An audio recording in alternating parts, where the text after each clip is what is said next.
Hi, my name is Sheila, and I'm just going to jump right back in. For those of you following along in the book, we're on page 187, session number 17 in volume 2 of Handbook for the New Paradigm, Embracing the Rainbow, session number 17. Through these messages, it is hoped that each will strive to verify the inferences made here in brevity. The information is available to verify the historical delineation of the recent, in parentheses, last several thousand years, religious hoax that has been perpetrated. However, this is not to indicate that this was even the beginning. Within this branch of humanity, through the alteration of the DNA RNA, the inner programmed desire for balance continued to resonate. It was subliminally known that the imbalance was brought about by outside forces. There was then an innate desire that the same outside forces should restore it. There was not conscious memory or records of any kind to indicate who or what had been the source of this imbalance.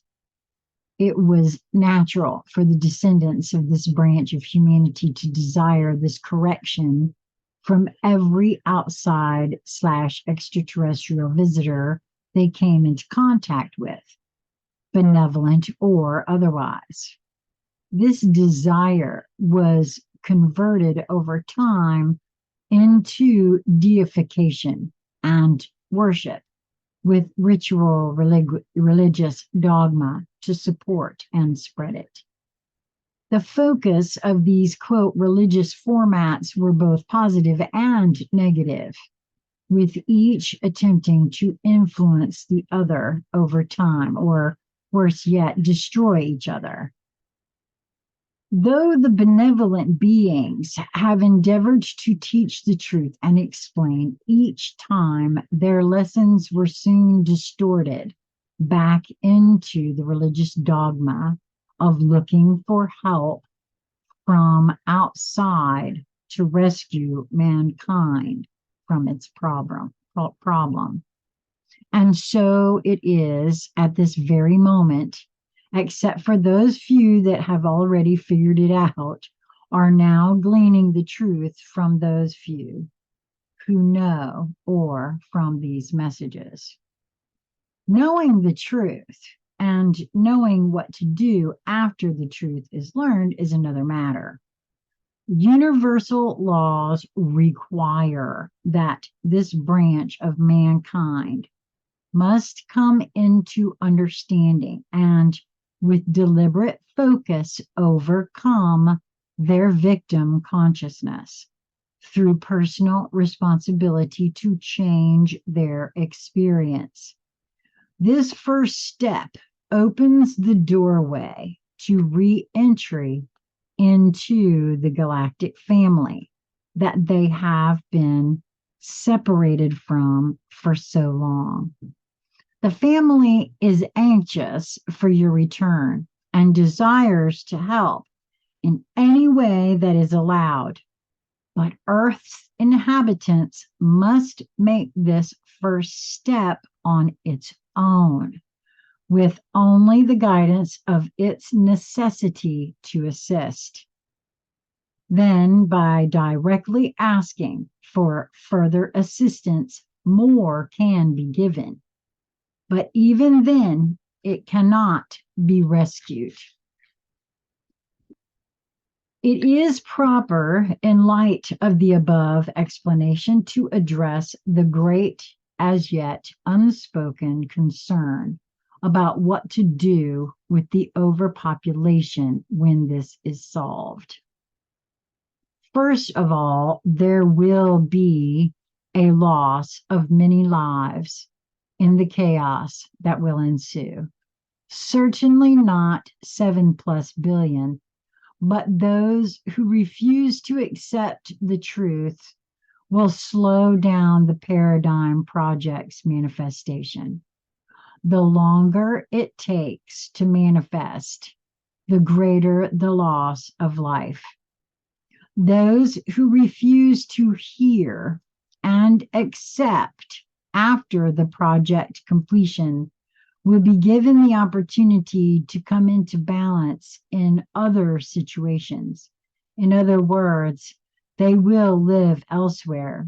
However, this time with full knowledge and accompanied by records.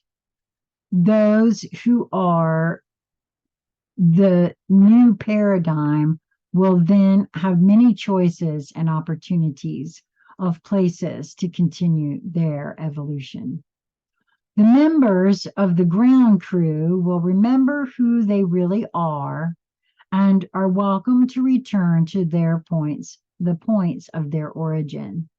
The balance will be returned, though planet Earth will need assistance in returning to health. It will not be as much of a task as might be thought now with the knowledge and techniques available for the asking.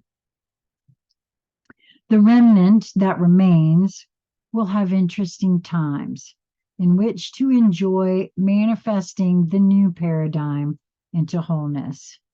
No further detail regarding the future will be given until that time arrives.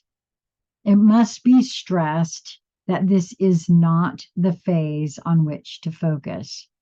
Until the first step is completed, the last step has no possibility of manifesting.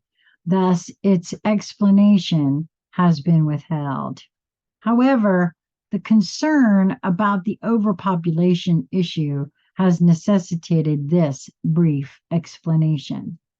It is important that it be accepted that the future is well encompassed, and then set that understanding aside so that the proper emphasis is placed where it belongs. It belongs, and this is in italics here, it belongs on the completion of the first step, individual conscious acceptance of transcending from the victim in need of rescue into personal responsibility through playing a decisive part in the conception and manifestation of a new paradigm and of a new paradigm of experience. Ooh, that's the end of number 17, and that's it for me for today. I hope you've enjoyed these sessions. Wow. If you're just joining, I hope that you will start at the beginning. There's a lot of value here, I think, no matter when you're hearing these. So until next time, I hope that you will always move towards that which brings you the highest joy in each moment that presents itself to you. Yeah. Till next time.